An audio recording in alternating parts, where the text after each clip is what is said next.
أنا من دا يغني هو أتذكر خالد عمره سنتين ثلاثة وقاعد بحضني كان.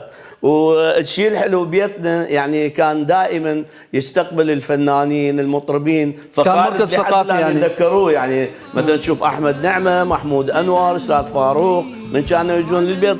يعني خالد ما كان يعني إنه في يوم من الأيام انه اتخيل انه اقعد وياه يعزف عود ويغني، وما شاء الله امكانيات وموهبه كبيره يعني. بدلوني عليه وانصار بالبصره لو بالعشاق.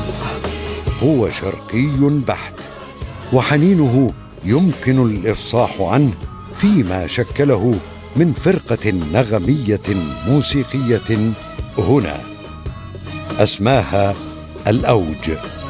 قدم نحو 45 لحنا من تأليفه في ربى جنات أنس أينعت، وبها الأغصان تنمو باعتدال. أقرب المقامات إلى نفسه هي الكرد والنهوند والحجاز. يسعد أن من بين من يستمع إليه ويصفق له نجوم الفن في العراق منذ التسعينيات حتى الآن على أراضي ميشيغان. هل تذكرين هل تذكرين هل تذكرين هل تذكرين. حمله الرائد فاروق هلال أمانة، وهي الحفاظ على مبتكر يسجل باسمه لحنا وكلاما. الفكر المغنى.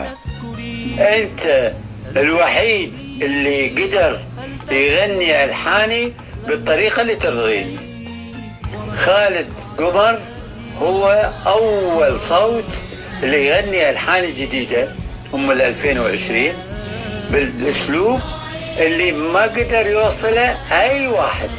لا تخافي لا تخافي لا تخافي لا تخافي. هل تذكرين لهفتي وارتجافي.